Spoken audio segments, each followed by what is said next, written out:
जय हिंद दोस्तों, मैं अंकित भ्यूटा और हाजिर हूं वीडियो का पार्ट 2 लेकर। दोस्तों, जो आज बीएड एंट्रांस हुआ था यानी 1 जुलाई 2023 को, उसका पार्ट 1 हमने अपने चैनल पर अपलोड कर दिया है। अगर आपने पार्ट 1 नहीं देखा है तो इस वीडियो के डिस्क्रिप्शन में जाए, वहां पे हमने पार्ट 1 की लिंक दी है। तो दोस्तों, ये वीडियो का पार्ट 2 है जिसमें हमने हिंदी वाले सेशन को कवर किया है। तो शुरू करते हैं वीडियो। पहला प्रश्न है, मुहावरे का युक्तियुक्त अर्थ नहीं है। दोस्तों, यहाँ पे 4 ऑप्शन थे, आपने बताना था कि कौन सा मुहावरा गलत है। तो दोस्तों, छठी का राजा, इसका भी सही दिया हुआ था, कठिन परिश्रम करना, पैंदे के बल बैठना, पराभव मानना और छाती उमड़ आना, इसका दोस्तों प्रेम या करुणा से गदगद होना। ये तीनों यहाँ पे जो मुहावरे हैं इसके सही अर्थ दिए थे, लेकिन दोस्तों इसका जो राइट आंसर होगा वो ऑप्शन नंबर डी होगा। चादर से बाहर पैर फैलाने का मतलब मर्यादा का उल्लंघन करना नहीं होता है। इसका मतलब होता है कि अपनी आमदनी से ज्यादा पैर पसारना या जितनी औकात हो उससे बाहर कदम रखना। अगला प्रश्न, अभिज्ञ और अभिज्ञ शब्द युग्म का सुसंगत अर्थभेद कौन सा है? तो दोस्तों इसका राइट आंसर है ऑप्शन ए, जानकार और अज्ञानी। जो अभिज्ञ होता है, अभिज्ञ का अर्थ होता है जो विद्वान होता है, जिसको जानकारी होती है किसी भी चीज के बारे में, और अभिज्ञ का मतलब होता है अज्ञानी, जिसे ज्ञान नहीं होता है। तो इसका ए राइट आंसर हो जाएगा। अगला प्रश्न, भाववाचक संज्ञा से निर्मित विशेषण है। तो दोस्तों जो भाववाचक संख्या है वो यहाँ पे जो राइट आंसर है बी हो जाएगा, प्यारा। दोस्तों अगला प्रश्न है, सुपुरुष में कौन सा समास है? तो दोस्तों ये कर्मधारय समास, इसका राइट आंसर हो जाएगा। अगला प्रश्न, जिसे बुलाया ना गया हो, आपने वाक्यांश के लिए एक अर्थ बताना था। तो दोस्तों जो बिना बुलाए आता है उसे अनाहुत कहते हैं। तो इसका जो राइट आंसर है ऑप्शन ए, जिसे बुलाया ना गया हो वो होता है अनाहुत।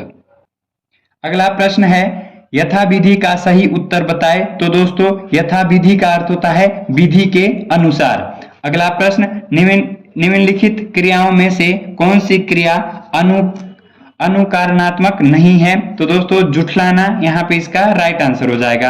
अगला प्रश्न, सच्चरित शब्द में संधि है। तो दोस्तों सच्चरित में व्यंजन संधि होती है। अगला प्रश्न, निम्नलिखित में से कौन सा शब्द वृद्धि संधि का उदाहरण नहीं है? तो दोस्तों जो यहाँ पे ये 3 ऑप्शन थे ये वृद्धि संधि के उदाहरण थे, लेकिन गुरु उपदेश वृद्धि संधि का उदाहरण नहीं है।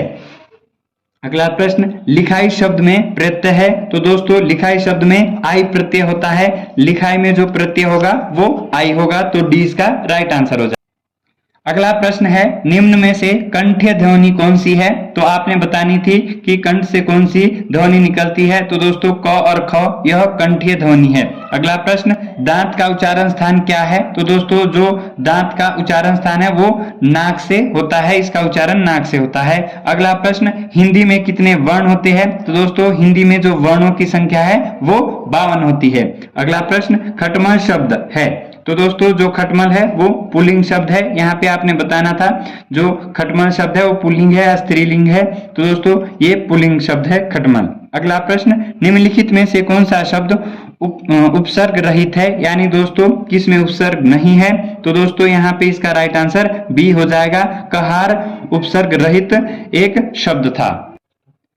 तो दोस्तों यहाँ पे आपके गद्यांश दिया गया था, इसमें से पहले आपने इसको ध्यान पूर्वक पढ़ना था और फिर इसके आंसर बताने थे। तो दोस्तों मैं यहाँ पे आपके राइट आंसर बता रहा हूँ, आपने अपने हिसाब से जो टिक मार्क किया है आपने देख लेना। मैं यहाँ पे इसको बिना पढ़े आपको डायरेक्ट आंसर बता रहा हूँ। तो दोस्तों जो 46वां क्वेश्चन था इसका राइट आंसर डी था। इन्होंने बोला था कि मनु की सूक्ति के अनुसार वृद्धावस्था में महिलाएं किसका संरक्षण में अपना जीवन बिताती है? तो दोस्तों इसका राइट आंसर था डी, पुत्र के संरक्षण में। इसके बाद अगला क्वेश्चन था कि जीवन के किस क्षेत्र में महिलाओं की सर्वाधिक उपेक्षा की जाती है? तो दोस्तों व्यवहारिक तौर पर इसका राइट आंसर था, बाकी आपने अपने हिसाब से मैच कर लेने हैं।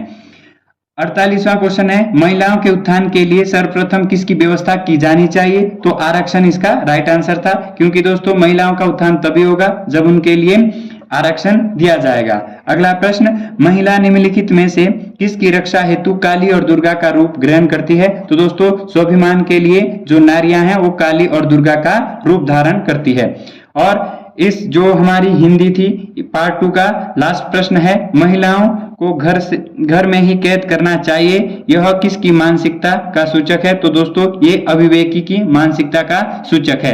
तो ये हमारा वीडियो का पार्ट 2 था दोस्तों। इसके बाद हम आगे जो रहा हुआ है आपका मैथ्स और इंग्लिश उसको कवर करेंगे। तो दोस्तों ये हमारे वीडियो का पार्ट 2 था। अगर आपने पार्ट 1 नहीं देखा है तो डिस्क्रिप्शन में उसका लिंक दिया है।